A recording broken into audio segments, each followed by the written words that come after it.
Bienvenue sur la chaîne On Air. Aujourd'hui, nous plongeons dans l'univers de la richesse avec la revue d'un livre qui a changé la vie de nombreuses personnes. Tout le monde mérite d'être riche, d'Olivier Seban. Donc si vous êtes nouveau ici, n'oubliez pas de vous abonner pour ne manquer aucune vidéo sur la croissance personnelle et financière. Et si vous trouvez cette vidéo utile, n'hésitez pas à laisser un pouce bleu et à partager vos réflexions dans les commentaires.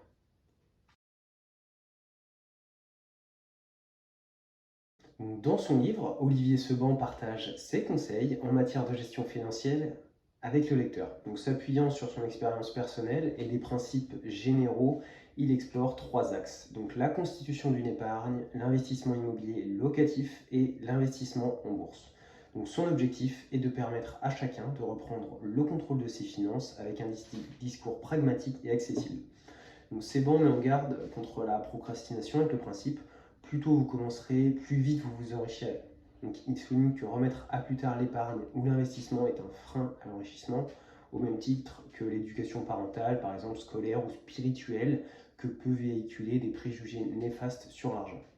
Donc, au lieu de diaboliser l'argent, Seban affirme que certains deviennent riches parce qu'ils savent comment acquérir de la richesse. Donc, ce livre vise à démocratiser l'éducation financière en abordant trois aspects principaux, donc des conseils généraux, l'investissement immobilier et la bourse.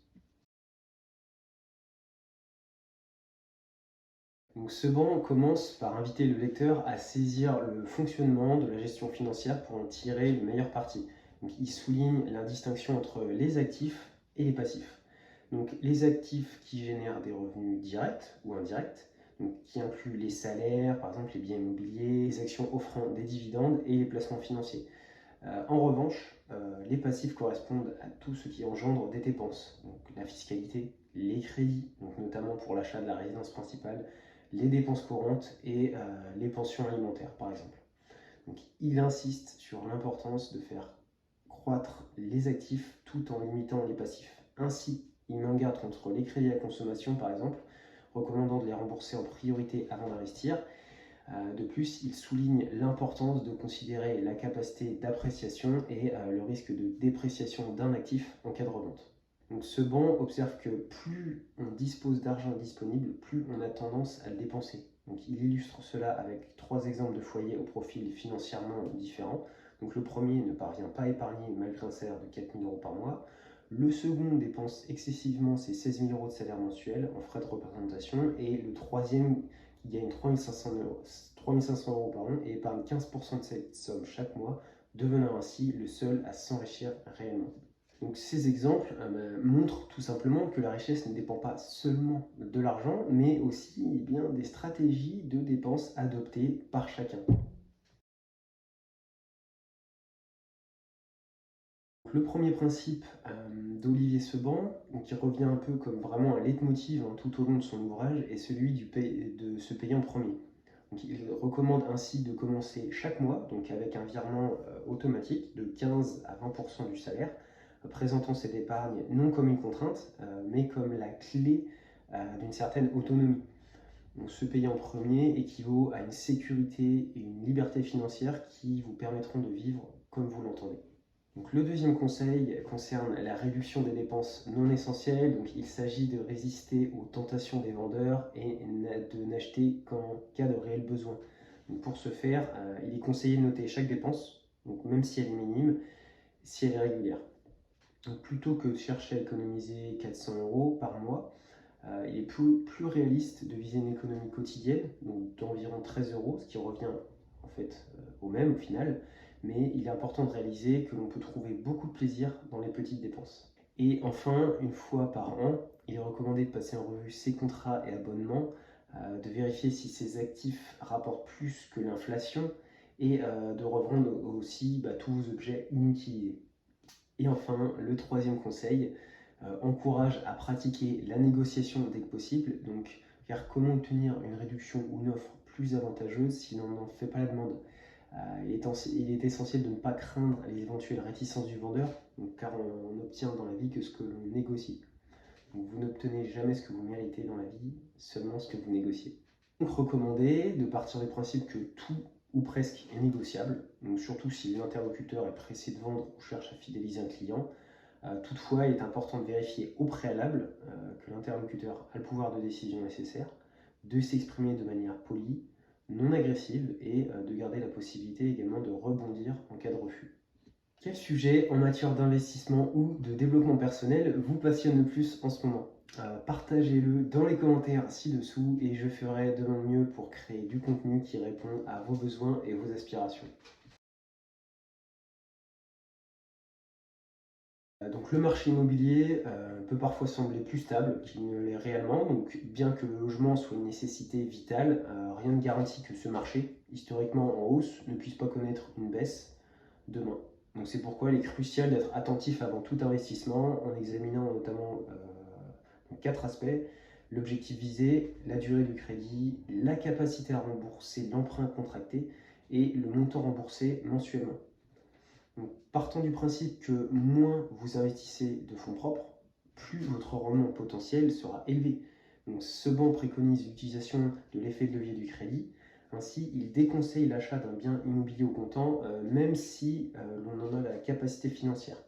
Et enfin, pour convaincre un banquier de votre solidité financière et espérer dépasser le ratio des 35% d'endettement, il est recommandé de démontrer une épargne donc régulière et de faire jouer la concurrence. Donc la question se pose alors, faut-il acheter sa résidence principale ou rester locataire?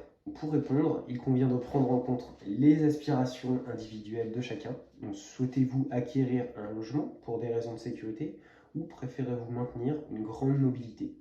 Donc, dans tous les cas, il est possible de rester locataire tout en investissant dans l'immobilier locatif. Donc, dans ce cas, veillez à ne pas descendre en dessous d'un rendement locatif brut de 7%, donc, qui est le loyer annuel divisé par le prix d'acquisition, attention en tenant compte des frais de notaire.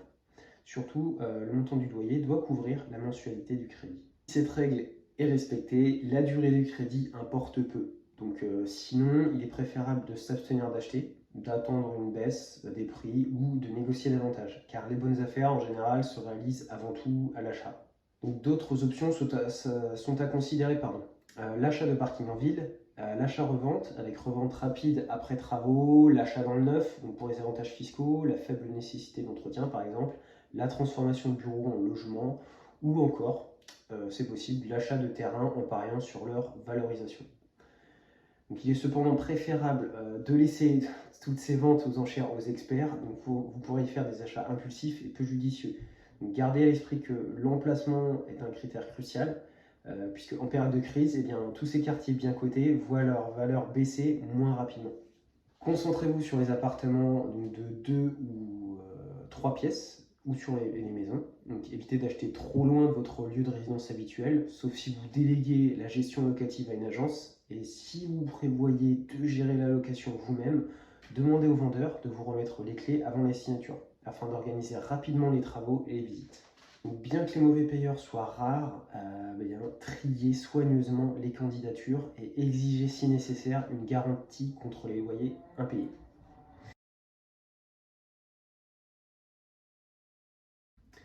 Donc, le domaine de l'investissement boursier représente un autre secteur majeur. Donc, selon l'auteur, il soutient que les novices devraient y placer leur argent en tant qu'investisseurs, adoptant une approche à long terme plutôt qu'en tant que spéculateur ou trader qui vise en général des gains à court terme.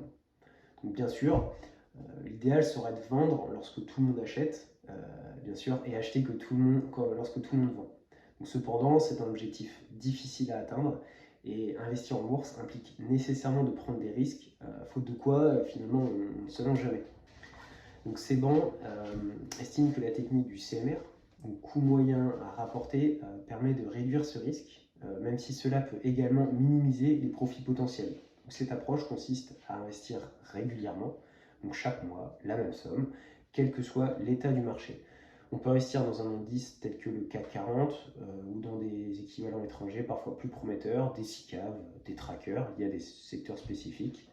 Et il est également possible d'opter par exemple pour des fonds communs de placement, donc les FCP, où les investisseurs regroupent leurs fonds. Donc le principal avantage de la technique CMR est d'éviter les décisions impulsives dictées par les émotions. Donc en effet, la peur de perdre de l'argent peut nous inciter à vendre beaucoup trop rapidement, tandis que la cupidité peut nous pousser à acheter de manière excessive et parfois trop cher. Bien que cette approche puisse réduire la performance potentielle, il est également crucial de diversifier le capital investi sur plusieurs actions pour réduire l'exposition aux fluctuations. Cependant, il est préférable de limiter ce nombre d'actions à une dizaine pour éviter une gestion trop complexe.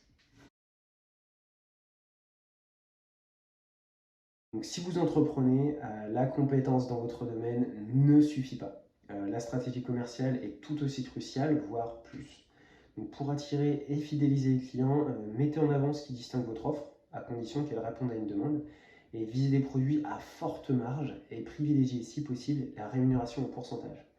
Donc, pour une première activité, envisagez la franchise, le portage salarial ou le statut d'auto-entrepreneur. La dématérialisation des contenus peut permettre de vendre le même produit plusieurs fois sans effort supplémentaire. Et soyez prêts à vous remettre en question, mais ne laissez pas les éléments nuisibles parmi vos employés prendre le dessus. Au contraire, valorisez les plus méritants pour les maintenir motivés. Donc, protégez-vous contre la concurrence et épargnez en priorité.